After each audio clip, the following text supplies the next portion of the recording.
Hello again, everyone. Steve Balistreri here. I know on this channel, which I don't really use all that much, you're used to seeing all my football stuff, which I cover the Patriots. And for those of you who have been watching us for the past 13 years, you know that. But every year at Veterans Day, especially when I was living in my former town in Millbury, Mass, I had a an agreement with the public television people, and I used to interview veterans on Veterans Day, and I'm recording one today. Although we're going live with it right now, but I'm recording one today. We're going to post it up on Veterans Day, and I think everyone will really enjoy this podcast. Um, the veteran I'm talking today is a good friend of mine, Dennis Wash. And we'll get into his name in just a moment because the military changed his last name when his father went in during World War II. So that's an interesting story in its own. Um, Dennis was a former Green Beret, uh, served in the Fifth Special Forces Group in the Republic of Vietnam. Um, he also he also was a helicopter pilot later on during the Vietnam War. Was shot down, and we're going to talk about all that stuff because that's what our the people in our nation need to hear about what veterans do and how they sacrifice for their nation, and it's a nice opportunity to get to know some of them. So, without any fanfare, Dennis, I know you're right down the street from us here, but That's right. Yeah. welcome to the podcast. Thank you. Thank you. Yeah. So let's start right at the beginning. Your your life. You were born in Elyria, Ohio, Yep. which we know all about. Tell us about what it was like growing up in Elyria.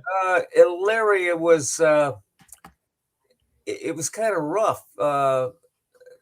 The I went all the way through grade school, and then I went to high school. Going to high school, I had to walk about a mile and a half to the bus. Finally got on the bus, and the bus would take me to the high school. But I went up to the 11th grade. I was in the 11th grade.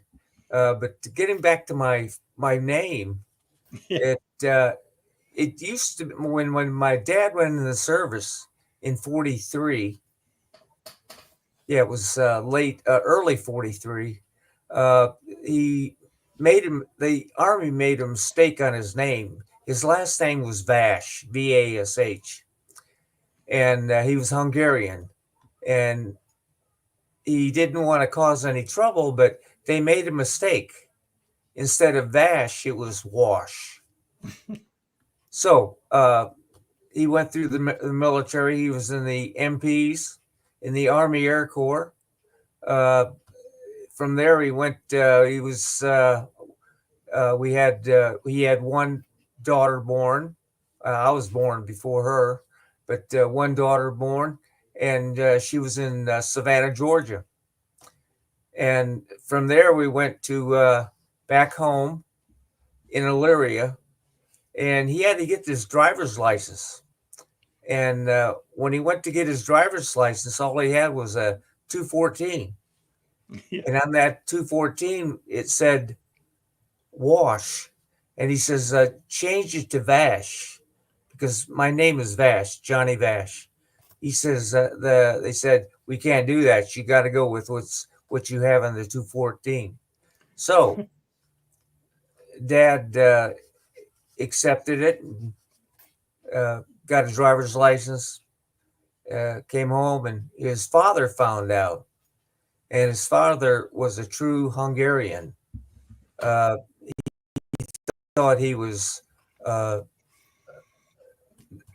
he thought he was not proud of his name, so his father disowned him. I saw my grandfather once while I was growing up.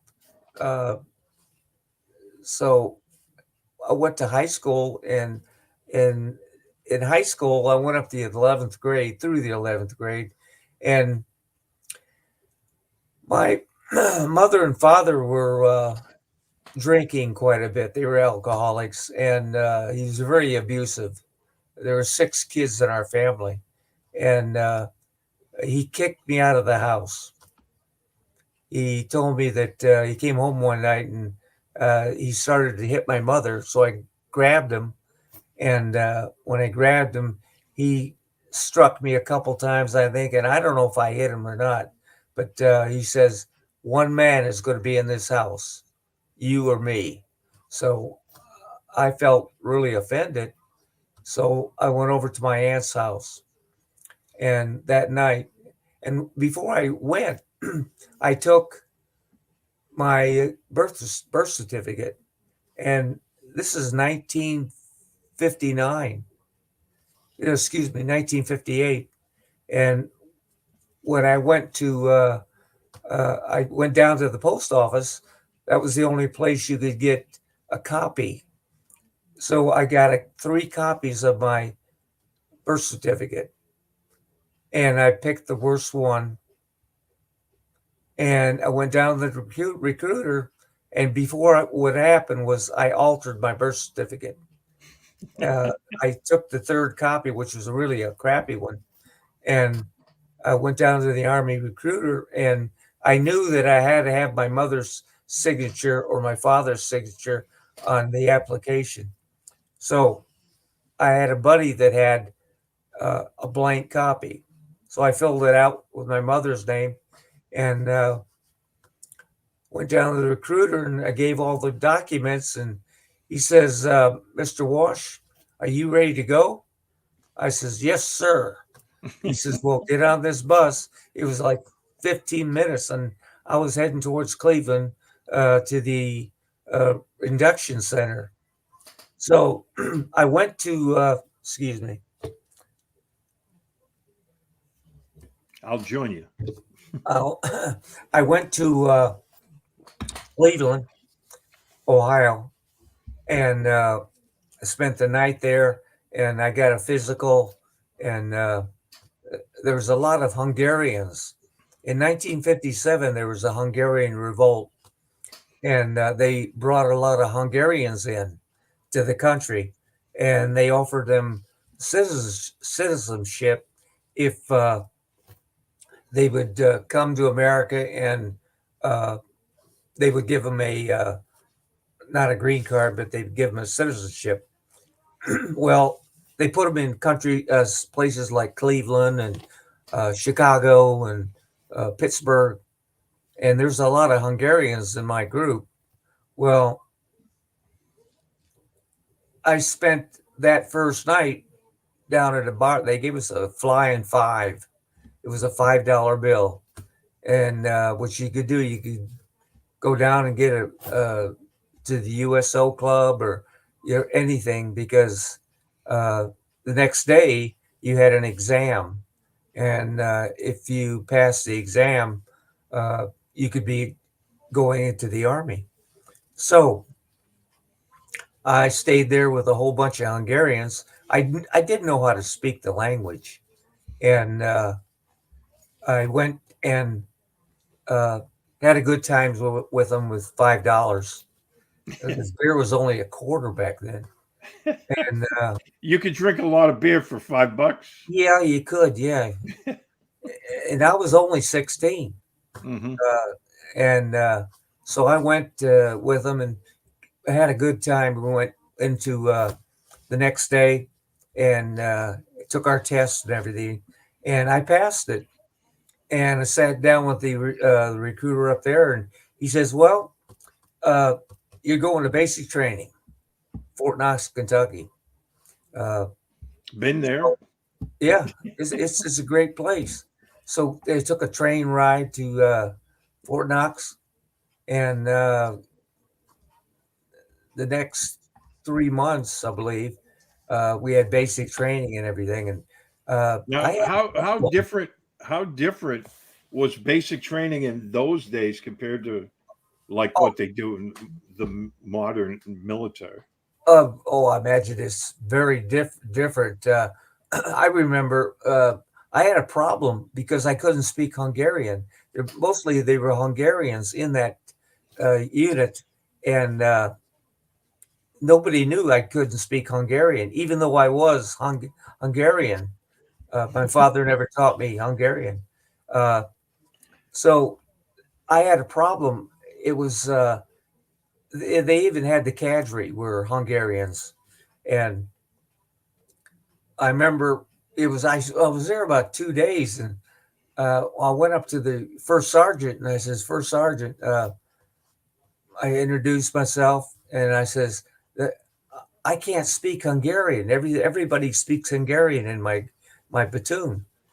And he says, and this is the first time I heard it was, that must be a typical Army blunder. And so he says, I tell you what, you're going to be my clerk. So I became the company clerk. And I went through basic training as a clerk. But I went and did my training with my platoon. Graduated and I went to Fort Bragg, North Carolina. I qualified as a pole lineman. Have you ever done that? No. It's a lot of fun. I'll never forget my first payday. I bought a watch, and as when I was climbing the pole, I'll never forget. I wore it on this side with the face showing right here. And as I went to the climbing the pole, the first thing I did, I cut out. And as I cut out, I grabbed the pole like this and went down the pole and just ripped my brand new watch. So Well, at least you spent the money on something good, because a yeah. lot of GIs, when they get that first paycheck, they spend it on another thing. Oh yeah, and they did. I noticed, but yeah, it was a lot of fun at Fort Bragg, uh, and I was there about 6 months, and I came down on orders, and I was going to Korea, Seoul, Korea. So I went back. I took a 10-day leave. Went back and believe it or not, I was on a troop train. I went all the way to. Well, I spent time with my girlfriend, which is now my wife. Right now, I've been married 63 years. And they said it wouldn't last. Oh yeah, my father-in-law did. Yeah, and anyway, I went to gave my girlfriend, now my wife, a engagement ring. She wasn't allowed to wear it because her parents says that she was too young. So they put it in a safe in the house. Anyway, I said goodbye to my girlfriend and I headed out to Seoul, Korea. I took a troop train and I went to Washington State, and from there I went down to San Francisco. And at San Francisco, I caught a boat, a troop carrying boat. They don't do that anymore. I went to. Took me 21 days to get to Korea. Stopped in Hawaii. Then we went to Japan, and from Japan we went to Busan, and from Busan I took another train, and I went to Seoul, Korea. Itaewon, that's the name of the place I went, and I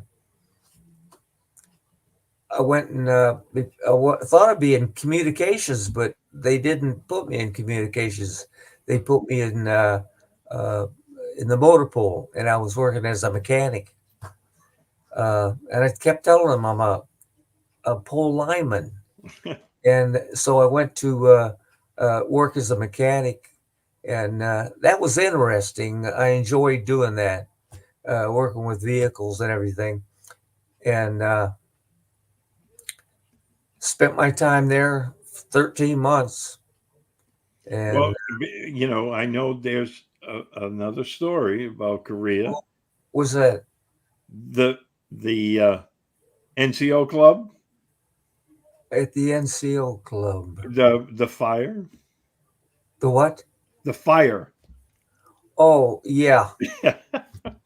While I was there, This is oh, a good I story. I can tell love this story. it. Yeah, yeah. Okay.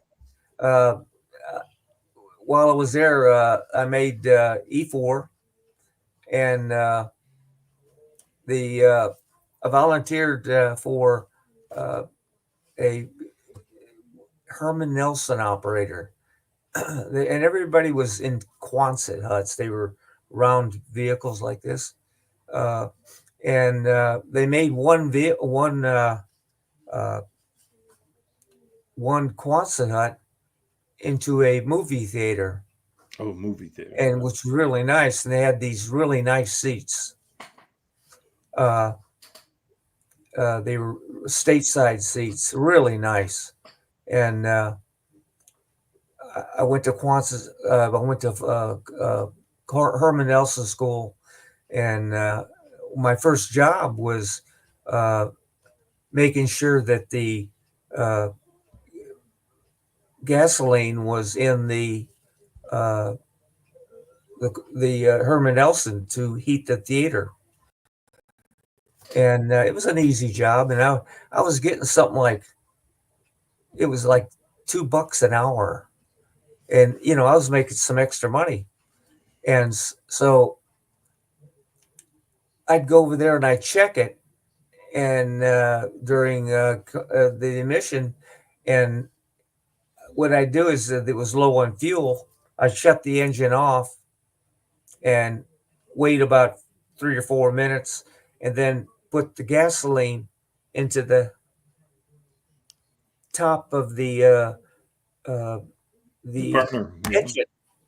And I was doing that for a couple weeks, and it started to get boring. And so, and I didn't want to stay out in the cold. And what it was, they had this great big con- uh, uh, uh, what do you call it? Oh, help me out, Steve. It was a Like a gas tank type thing. no. It was a uh, oh gosh, my mind is blank. That's okay. Just continue on. Okay, so anyway, they had a thing going there, and it went all the way into the Quonset, and they had a beautiful screen. It was really nice, big screen, and I decided, instead of turning that engine off, I was going to get up on this box and just go be real easy and put the gas in like this. Well, this gas had a extension on it like this, and you could adjust it. So I adjusted it like this, and I was doing pretty good. The engine was going, and all of a sudden, the Fumes. nozzle Yep. came off, and all of a sudden, here was gas going down into the fire. And as it went into the fire, I went boom like this, and it lit the hose, and it ignited everything, and the engine was blowing hot fumes uh, into the building. As it went into the building, it caught fire by accident. I should have turned it off, but I immediately turned it off, and I ran to the front, and I started beating on the door. And this this one kid in there, I forgot his name. He says, "Wash, what do you want?" I says, "Let me in. There's a fire. There's a fire. Let me in. Let me in." He says, "No, you're not. You're not getting in here. You just want to get in here for nothing." So he had locked the door with a bar, and all of a sudden it came into the front of the Quonset, and as it came in, it ignited the beautiful screen, and everybody noticed that, and they started running out. Well, they tried to get out the door, they couldn't because he had that bar there, and I stepped back like this, and all of a sudden, whammo, the door comes like this, and everybody comes out. Uh, uh, the we had a fire truck right there on the the built the area. Compound. Yeah. They seen it, and I was standing there like this, and it says, Where's the fire guard?" Well, I says, "I am." He said, "What happened?" And I explained what happened, and he says, "Okay, I got your name and everything." Uh, so I went back to my my room and went to sleep. Thought everything was okay. I got away with it, and here comes the first sergeant. He kicks my bed and he says, "Specialist Wash, the CO wants to see you." The So kiss of death.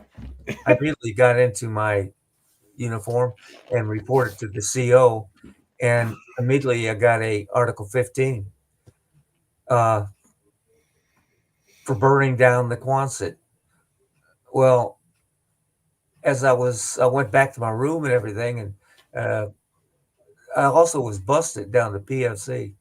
I really went back to my room, and uh, the I went to sleep.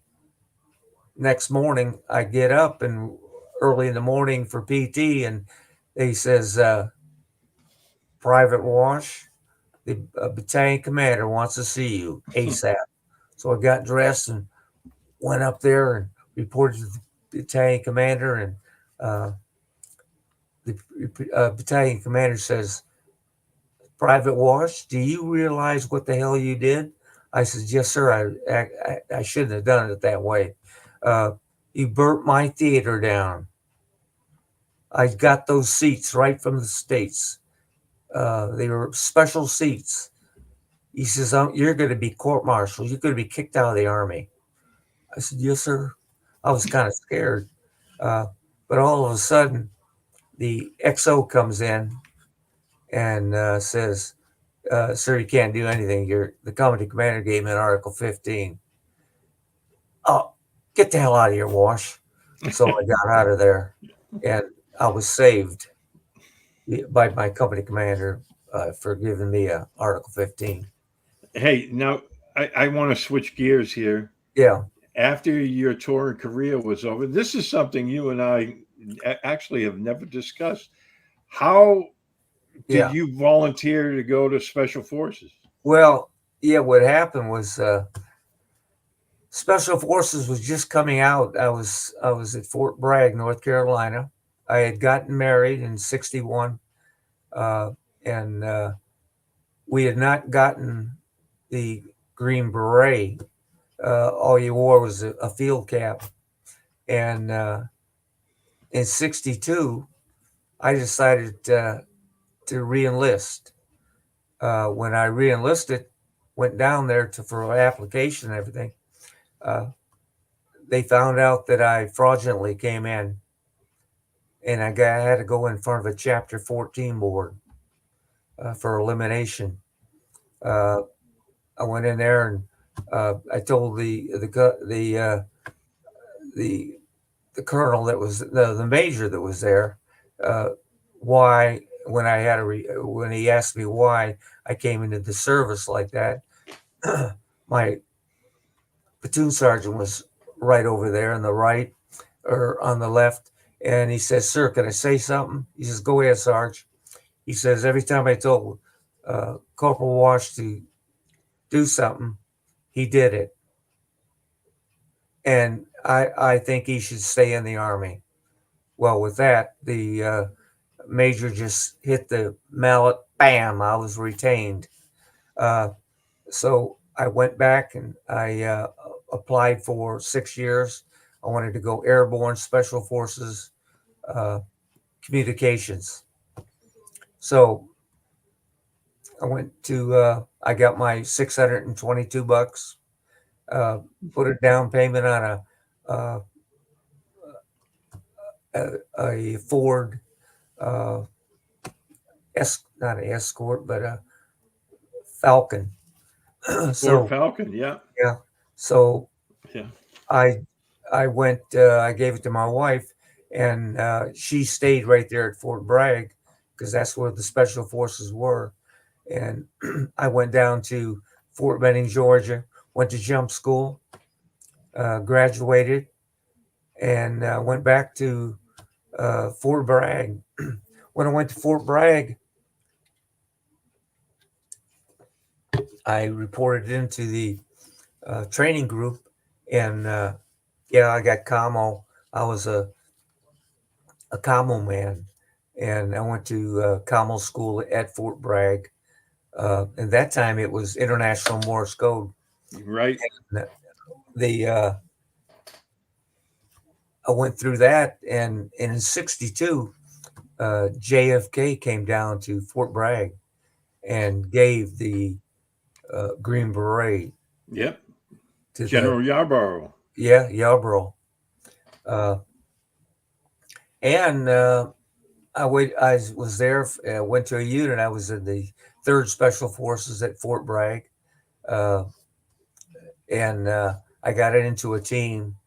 Uh, I was a commo man, and Now, back then, the Commo guys, were you guys using the Angry 109? oh yeah, the Angry 109. Yeah, Yeah. it was a generated, hand generated machine.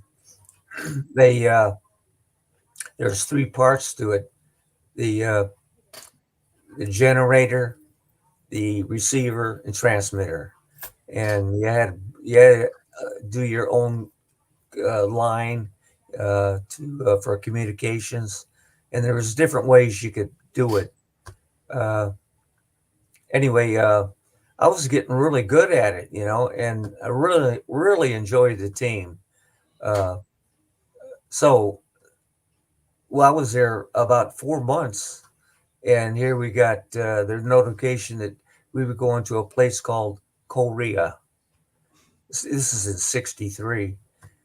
We went there TDY, and it was really nice because TDY, you got jump pay, which is 55 then for a month, and you got combat pay, which was always which was 55 a month, and then you got $25 a day for being in Korea, or for being in Vietnam. Uh, it was kind of weird. I got there, and there was nothing set up. We went to this one camp in an A team, and This is in Vietnam now, right? Vietnam, yeah, Yeah. in the Delta, and my job was to help train the Vietnamese civilians to be a soldier. That was the hardest thing in the world. Uh, they'd be there a month in training, and we'd show them how to shoot a weapon, uh, a little bit of tactics right there in the compound, because I was at a place called Kai Kai, and Kai Kai is right at the bend of a river, and across that river was Cambodia, and you weren't supposed to go to Cambodia, but that's where the VC were, Vietnamese communists. They weren't active then as much. Uh, we weren't allowed to carry a weapon uh, when we took them out on patrols. But Oh, wow. yeah, it was you couldn't carry one. But I carried a 45, and I eventually started carrying an M1 Duran, and I liked that the best out of all the weapons. Uh, we took them out on patrols. Now, the Uh, Vietnamese, was this before the CIDG program? Oh yes, yes. Yes. So this was long before that. Yeah, long before this. This is 63. So what kind of weapons were they carrying? Oh, they were carrying Korean weapons, M1s, uh, carbines, 45s, grease guns. That's all they had. Uh, they didn't have the modern weapons that we were carrying, Hmm. but we were carrying the M1s uh, eventually, and so yeah, we had sometimes we had contacts. It was it wasn't a big contact. It was just like maybe 5 or 6 Vietnamese Viet Cong, uh, and they were gone. The firefight was only maybe 3 minutes. Then Hmm. the but we went through that, and So back then, the VC weren't as strong, so they were just trying to break contact at that oh point. yeah, they were yes, then they were starting to bring in uh, ammunition and weapons into South Vietnam. The North Vietnamese were. uh, we uh, we were just advisors. We weren't uh, fighting forces, uh, and we were supposed to be shooting the weapon, but I We know never. how that works. Yeah, well, I couldn't see half the time the Vietnamese or the Viet Cong. Uh, they were good at camouflage, uh, and they were quick. You know, they weren't stick around for talking or anything. They would just fire a few rounds, and that was it. Uh, but it was good training then. Uh, after 6 months, we went. I came back, and that's when I went to. They assigned me to Fifth Special Forces because that was building up. Uh, I went to a team then. I was at a B team, and the I went to the B team, and then in 64, no, 65, Major Sergeant, uh, we went, the whole team went to Vietnam again. So I was my second tour. Uh, and that time we were allowed to carry weapons. Uh, but I believe in the beginning of 65, uh, the Vietnam War started. Uh, and they started bringing in troops. You could really tell there was action going on. Uh, it was a They were different. coming down what the Ho Chi Minh Trail into Cambodia, then across the river into Vietnam. Oh yeah, the we in the team, everybody was would work on training the Vietnamese how to fight. Hmm. For training, again, we pick them up, put them in 20 men, maybe 25 men, and 2 Americans would go out on patrol. And we have a certain area we'd have to go, and then we'd come back. Sometimes we'd be hit, sometimes we wouldn't. Uh, Again, it was hard to uh, spot them. They were still VC. They weren't that whole. You know, they weren't NVAs, North Vietnamese. Uh, then the war started. Yeah, you started hearing reports of casualties, and Hmm. you knew there was a war going on. Yeah. Uh, Now, when you went back for your second tour, where were you located at there? Were you still down in? yeah, Uh, I went. They went. I still went back to the Delta. down to the Delta. Yeah. Everyone else was located all the way up the up the what do you call it, Central Highlands. the Highlands. They had 4 corps: first, second, third, and fourth. I was in the 4th Corps. It was a different thing then. This time they'd. I'm not going to tell you any combat stories, but we got hit a few times. Mm-hmm. You know, and mortars coming in, and being a combo man. You know, my first job was to run into the hooch. We had a buried bunker, and report that we were getting hit. And the captain, I was an E6 at the time. The captain would say what he wanted me to say, and I do it in code. But if it was really bad, I do it over on voice. Mm-hmm. So that's how it worked the whole time I was there. They'd send me to some of the A teams, and that's when it was not enjoyable, but you met a lot of people, you know, on the A team. But it was a different things I did in Vietnam. Mm-hmm. It was different. So you finished your second tour in what, 65? 65, yeah. Yeah. In 65. I was there 12 months. And then at the 12-month tour, that wasn't TDY anymore then, right? No, but we were getting combat pay and, of course, airborne pay. But it was, you didn't have to pay taxes on it. Because it was combat pay. Yeah. But, I came back, and after that, here they opened up, opened OCS up, Officer Candidate School. And they said, if you've been to Vietnam and had believe it or not, a high school GED or better, and being an E6 or above, you could go to OCS.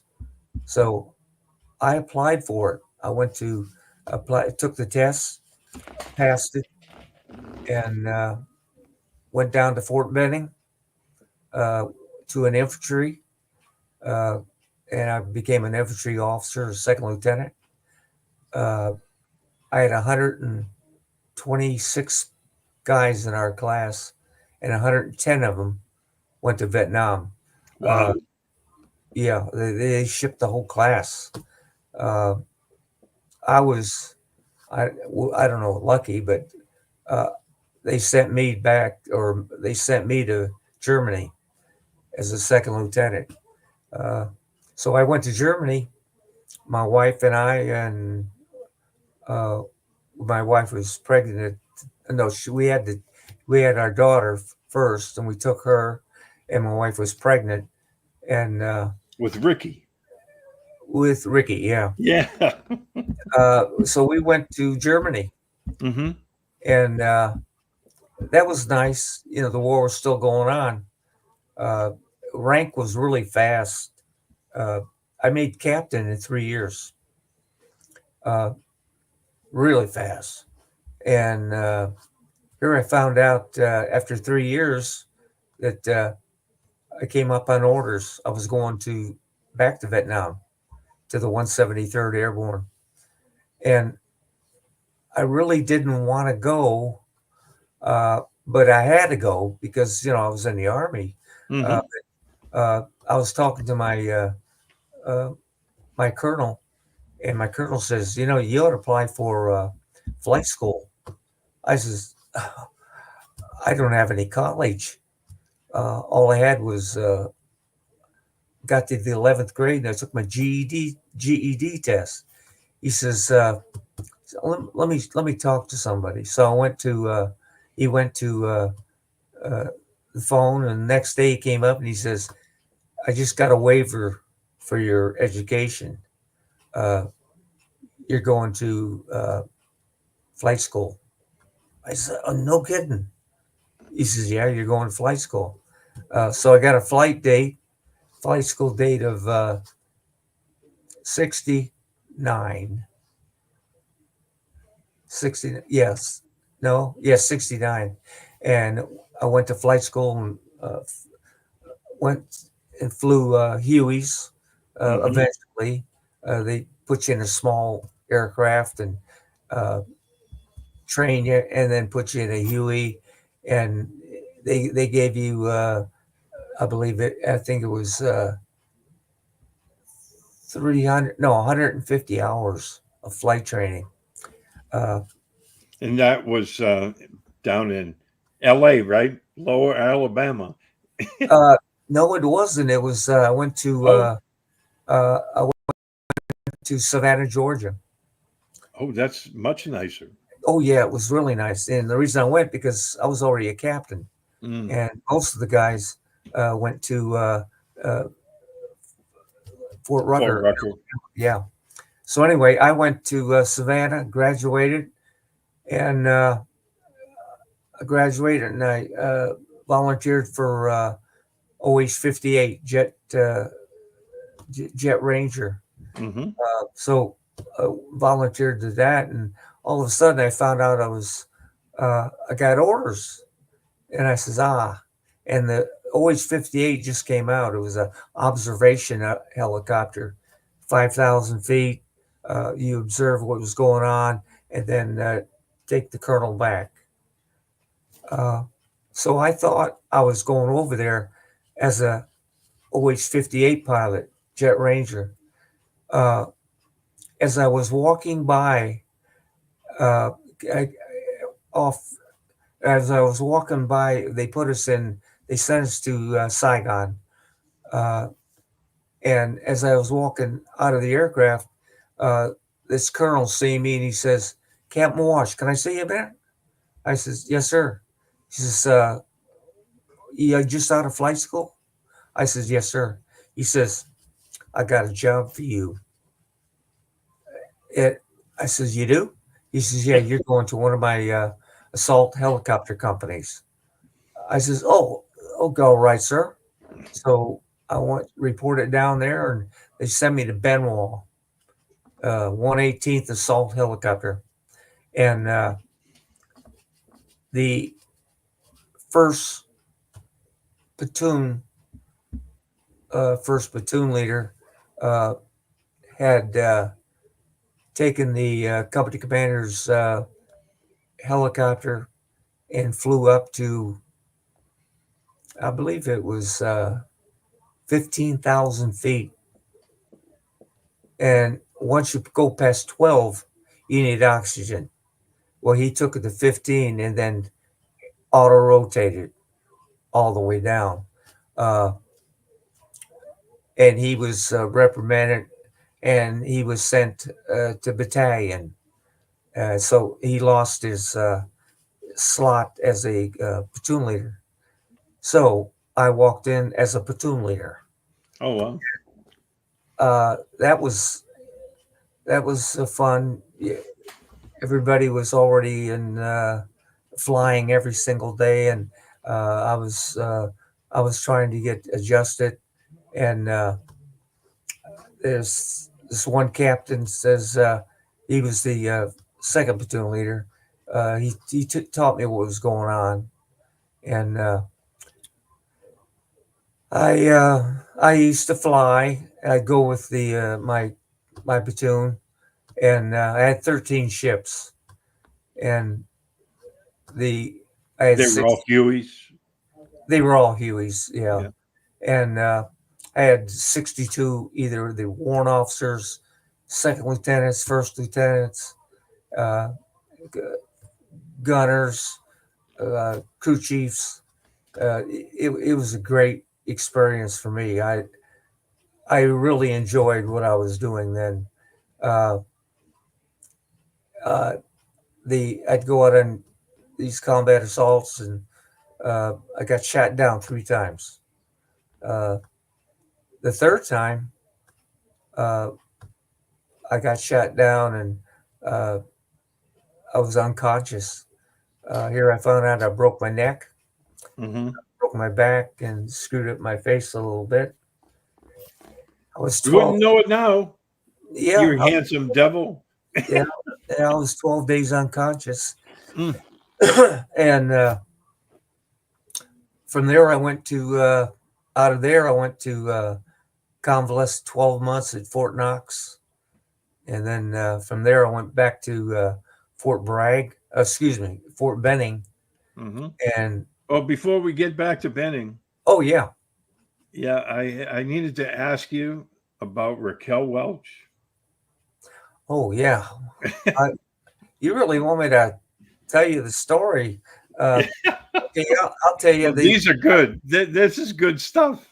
well, what happened was I came back to the States. I was in a body cast, and I'll never forget. They landed in L.A. The doors opened. All I seen was sun, and then in walks Raquel Welch.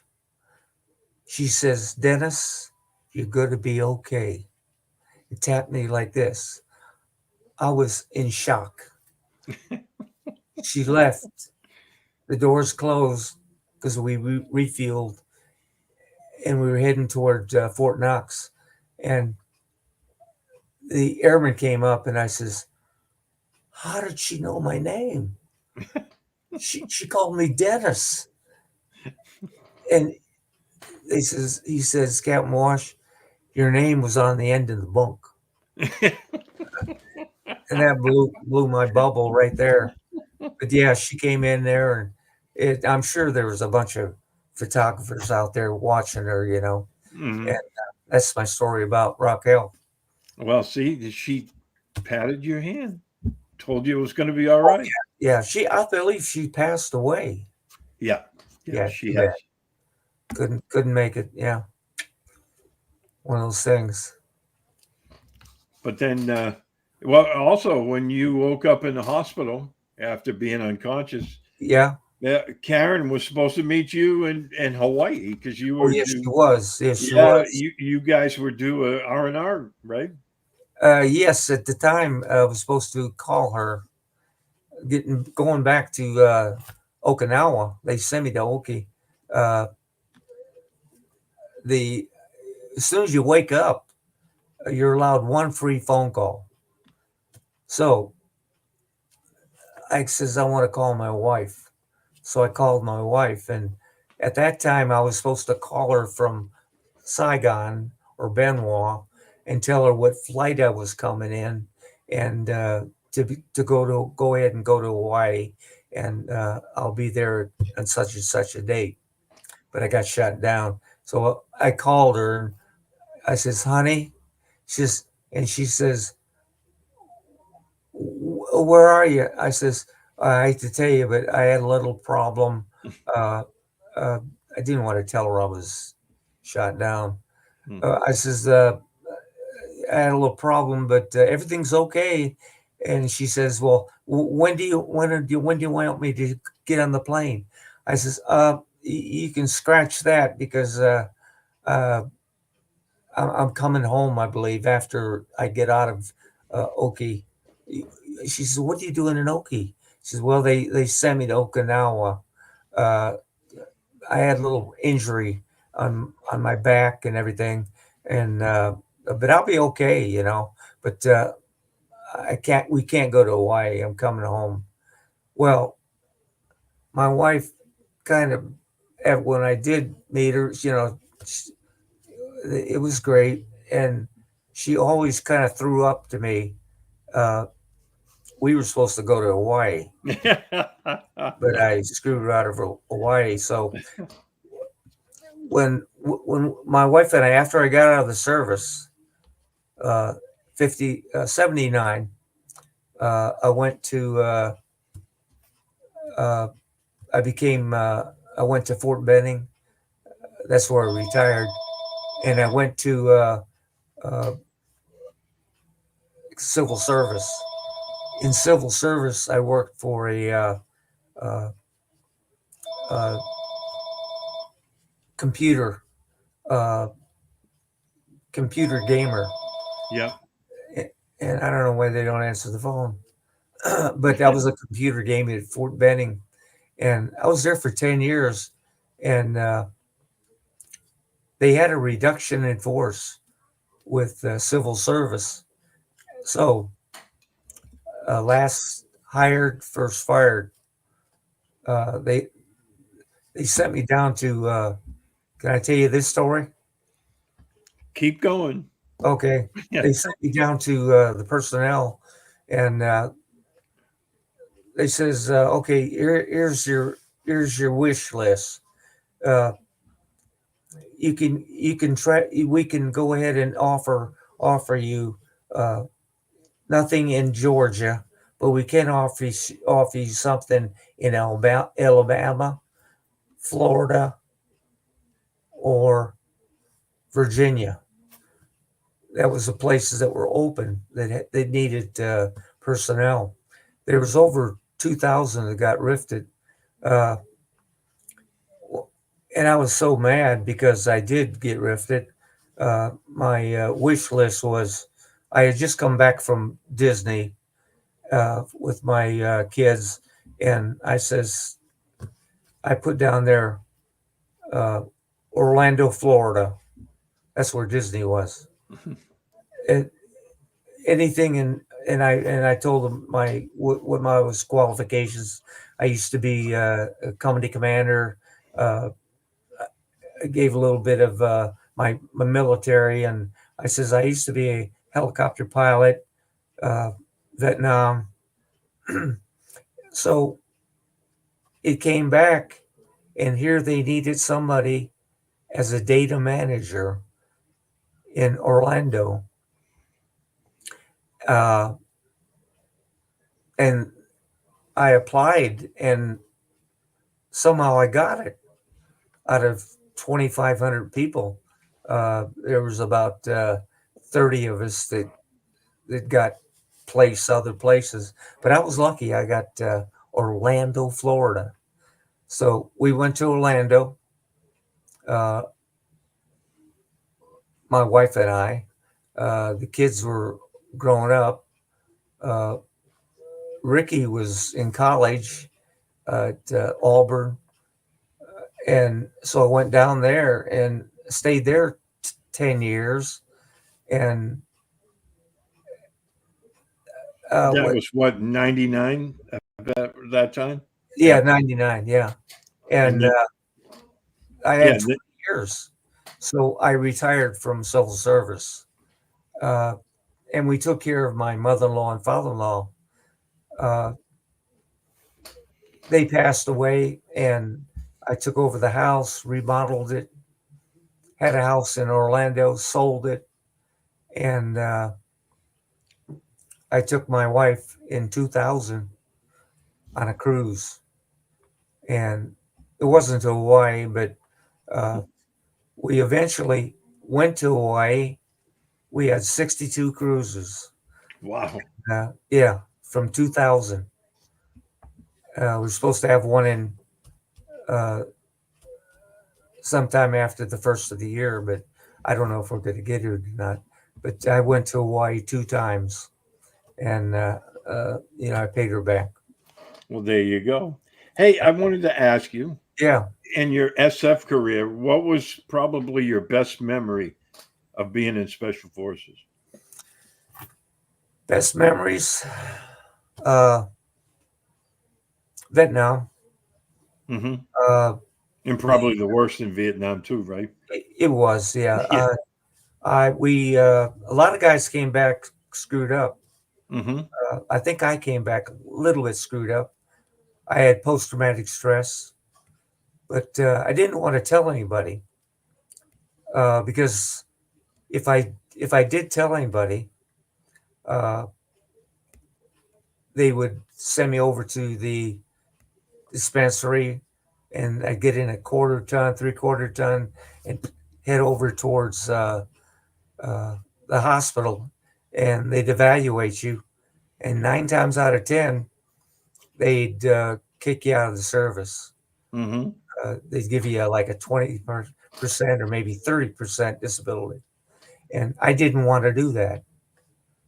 I wanted to stay in, and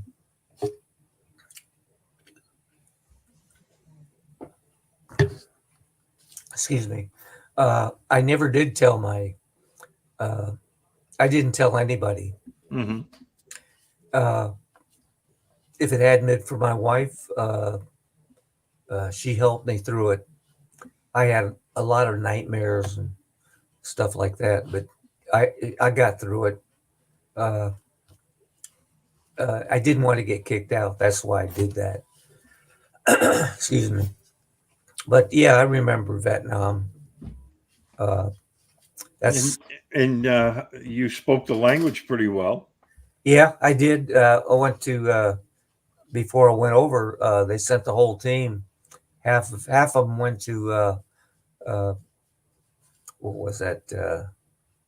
Monterey. No, we stayed right there at Fort Benning or Mm. Fort Bragg, and I went to Vietnamese, and my other buddies went to uh, Egypt, Oh, wow. Egyptian. Egyptian, huh? Yeah, it was Egyptian. Yeah, uh, we did it for about gosh, about 2 months, 3 months. Yeah, it was 3 months, and I used that in Vietnam. It really came in handy, you know. And now, when you meet Vietnamese, you can still rap to them a little bit. I've seen Yeah, one. I can, but you know what they say: if you don't use it, you Yeah. lose it. That's so true. Yep. Uh, my wife goes to Immokalee to get her nails done, and nails and pedicure. And even though I'm special forces, I get a pedicure, which I've learned to like.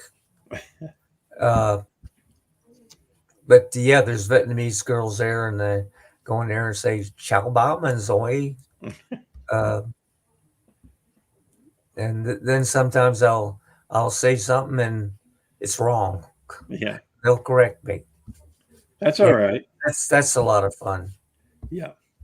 So, after we moved here, through mutual people that we know, they Yes, introduced us, and turns out there was a special forces brother living right down the street, and we became really close we in the did. last 4 or 5 Yeah, years. we are. Yeah, And who knew, right? So now there's a yeah. couple. That's I couldn't believe that you were in the seventh, and Yeah. there's not too many SF down here. Now there's a couple. In fact, both of us met a guy that, Oh, yeah, yeah, that he's modern SF guy. He just came yeah, back from Afghanistan, and yeah. That's it. Yeah. yeah, and we had a good meeting with him. Both of us did, and Yes, we got to did. meet him. So it's kind of neat, and that's what we do on Veterans Day, right? Yeah, We sit there and we connect with other vets, and it allows people, that to connect with veterans in a different way, because a lot of civilians don't really understand, they not don't. just SF guys, but with any veterans, what they really do on, when they're in the service. And everyone's service is so unique, even though you might be in the Army, the Navy, the Air Force, Marine Corps, Coast Guard, Space Force now. Yes. Everyone's service is unique, and that's why we like to put these little things out. And because when I lived in Millbury, Mass, we used to do this every year. My buddy Kevin, who works at the public TV station there, Right. we would do these interviews, and it was really neat because some of our guys were World War II vets, some Oh, were Korean War, there was a couple of Vietnam vets, and they were different eras in the Vietnam War. One guy, was earlier, and he was with the 173rd and the yeah. 101st, and one guy was later. So you get different perspectives of that, and it was always fun. But on Veterans Day, we like to salute ourselves. So, Yes, yes, yeah, and and not forget that we lost so many. yeah, and then it's good. I know that when I lived up in Millbury, Mass, um, the schools used to do a great program where they would take all of the veterans from the Veterans Council. The Veterans Council consisted of the Legion, the VFW, Uh-huh. and we would all get together, all the vets in town, and there was quite a few. They'd take us to a school and break us up, and you'd go and talk to different classrooms about your own Mhm. experiences, and Yeah, I think it worked out great. So, yeah, and not talking about the combat. no, but just about because the kids would have great questions because they Oh would ask us all the time, "What yeah, was the worst thing you ever ate?" oh yeah, yeah, yeah, yeah, yeah. And We go. and the kids would always, every year, somebody would ask, "Did you guys ever eat a monkey?" I always thought that was comical, Yeah, but yeah, anyway, yeah, this was great, and I'm sure I will see you later on. So yeah. That was. I'm sure we will.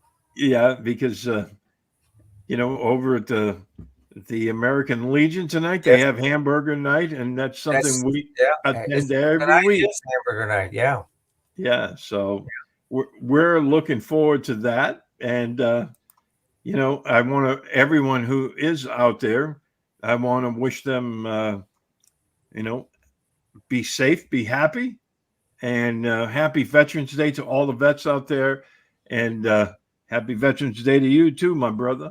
and same to you. Yeah. All righty. Well, for myself, Steve Balistreri, Dennis Wash, thanks for listening. Thanks for watching. And when you see a veteran on Monday, just shake their hand and tell them you appreciate their service. From Oh, us here to all of you out there, salute. airborne. Airborne.